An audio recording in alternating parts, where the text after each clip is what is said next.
बिस्मिल्लाहिर्रहमानिर्रहीम अस्सलाम वालेकुम। कैसे हैं आप सब लोग। आज मैं आपसे शेयर करने लगी हूँ अपनी ही लाइफ का एक छोटा सा व्लॉग। आज हमने डिसाइड किया है बाहर जाएंगे, शॉपिंग करेंगे और खाना भी बाहर ही से खाएंगे।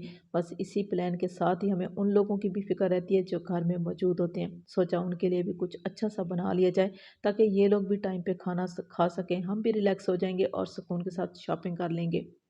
मैंने बनाया इंतहाई मज़ेदार खुशबूदार सा बीफ यखनी पुलाव, जो कि अभी दम के लिए तैयार हो चुका है। दम लगाने के बाद मैं आपको इसकी फ़ाइनल लुक भी साथ में दिखा देती हूँ कि आप यकीन करें कि ये इतना मज़ेदार, खुशबूदार और जायकेदार तैयार हुआ है कि दिल कर रहा है ये भरी हुई प्लेट जो है मेरे हिस्से में आ जाए, क्योंकि मुझे इसको देख के और खुशबू की वजह से भूख जो है वो बढ़ चुकी है। लेकिन मैं ऐसा कुछ भी नहीं करने वाली, क्योंकि इसी भूख को बढ़ाने के लिए मैंने सुबह जो है 1 कप चाय का पिया है, ताकि बाहर का खाना जो है हम मज़े से इंजॉय कर सकें। हम आ गए हैं शहर रोड पे।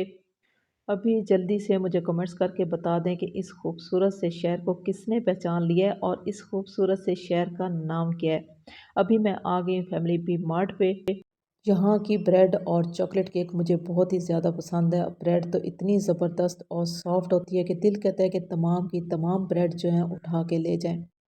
हर किस्म के फ्लेवर के साथ यहाँ पे बिल्कुल फ्रेश केक मौजूद है। लेकिन चॉकलेट केक की तो क्या ही बात है। आप यकीन करें कि इस बेकरी का चॉकलेट केक इतना ज़बरदस्त होता है कि ना ही तो पेट भरता है और ना ही जी भरता है। बहुत सारी बेकरियों से मैंने चॉकलेट केक के फ्लेवर को ट्राई किया है, लेकिन आप यकीन करें जो फ्लेवर इस बेकरी के चॉकलेट केक में मौजूद है वो कहीं और नहीं मिल सकता।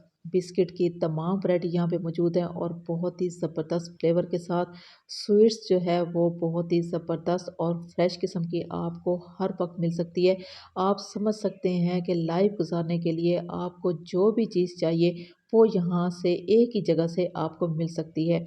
ग्रोसरी का सामान हम देखने लगे हैं। वैसे तो अल्हम्दुलिल्लाह ग्रोसरी का तमाम सामान घर में मौजूद है, लेकिन जब इंसान बाहर निकलता है तो ना चाहते हुए भी वो कुछ ना कुछ ख़रीद लेता है। हम देख रहे हैं कि ज़रूरत की कोई ऐसी चीज़ जो हमारे लिए ज़रूरी है वो भी ले लेते हैं। बच्चों की तमाम चीज़ें यहाँ पे मौजूद हैं, चॉकलेट से लेके जूस तक, और भी काफ़ी सारी यहाँ पे चीज़ें मौजूद हैं। हमने बस थोड़ी सी शॉपिंग की है, ज़रूरत की शॉपिंग की है और अपने बजट को देखते हुए शॉपिंग की है। लेकिन बहुत ही अच्छा लग रहा है, एंजॉय कर रहे हैं और बहुत ही अच्छा टाइम गुजर रहा है। जो चीज़ें हमने लेनी थी वो हमने ले ली हैं। काउंटर पे हमने बिल जमा कराया और अब हम रुख करेंगे बैंक का, क्योंकि हमने एटीएम यूज़ करना है। बैंक एंटर होते ही हमें पैगाम मिला है, जी एटीएम का जो कैश है वो ख़त्म हो चुका है, आप थोड़ी देर के लिए वेट कर लें। थोड़ी देर वेट करने के बाद हमारा जो एटीएम का मसला था वो भी हल हो चुका है। अब यहाँ से हम मूव करने लगे हैं तो रास्ते पे एक शॉप आ रही है, तो हमने सोचा कि यहाँ का भी विज़िट कर लेते हैं, देख लेते हैं कि यहाँ क्या मौजूद है, कौन-कौन सी चीज़ें किस-किस प्राइस में मौजूद है। तो सबसे पहले जो मेरी नज़र पड़ी है वो फ्राई पैन पे पड़ी है, और मैं मुस्कुरा के अपनी सिस्टर की तरफ देख के कह रही हूँ कि देखो तो सही कितना खूबसूरत फ्राई पैन है। मज़ीद आगे चलते हैं और देखते हैं कि इस शॉप में कौन-कौन सी चीज़ें जो हैं इंतहाई खूबसूरत हैं और कौन-सी नॉर्मल हैं। जब मैंने सारी चीज़ों को देख लिया है तो मुझे तो कोई चीज़ अच्छी नहीं लगी, क्योंकि यहाँ जो सामान मौजूद है वो उस काबिल नहीं है कि बंदा कहे कि यहाँ की बहुत ही ज़बरदस्त चीज़ें हैं और रीज़नेबल प्राइस में है। तमाम चीज़ों को हमने बहुत ही अच्छे से देखा है, एन्जॉय करके देखा है, और ये भी देखते रहे हैं, डिसाइड भी करते रहे हैं, गपशप भी लगाते रहे हैं कि कौन-सी चीज़ बहुत अच्छी है, कौन-सी नहीं अच्छी। तो हमने ग्लास देखे हैं, नॉर्मल ही थे। तमाम चीज़ों को हम देखते रहे हैं और थोड़ी देर के लिए एन्जॉय करते रहे हैं। आज हमने जितनी भी शॉपिंग की है, लो बजट के साथ शॉपिंग की है, यानी कि हमने अपनी तमाम ज़रूरियात को कम करके अपने बजट को बचत में चेंज कर दिया है। यहाँ की पोनियाँ, पिन्ने और कैचर भी मौजूद थे, लेकिन ठीक थे, इस्तेमाल करने के काबिल थे, बहुत बुरे भी नहीं थे और बहुत अच्छे भी नहीं थे। अभी हम आ गए हैं दोबारा से रोड पे।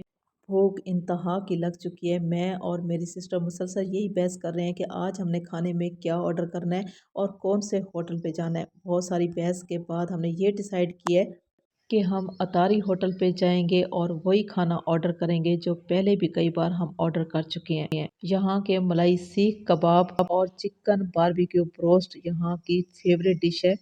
ये इतना सॉफ्ट और जायकेदार होता है कि दिल करता है कि बंदा बस इसको खाता ही रहे। साथ में हमने चपाती मंगवाई है, सलाद है और चटनी है। इस खाने में चिकनाई की मिक़दार बहुत ही कम है और जितना मर्ज़ी खा लो, ओवरवेट बंदा फ़ील नहीं करता। कौन से वो लोग हैं जिनको अतारी होटल का ये खाना बहुत ज़्यादा पसंद है और यहाँ आके यही खाना ऑर्डर करते हैं, आपने मुझे ज़रूर बताना है।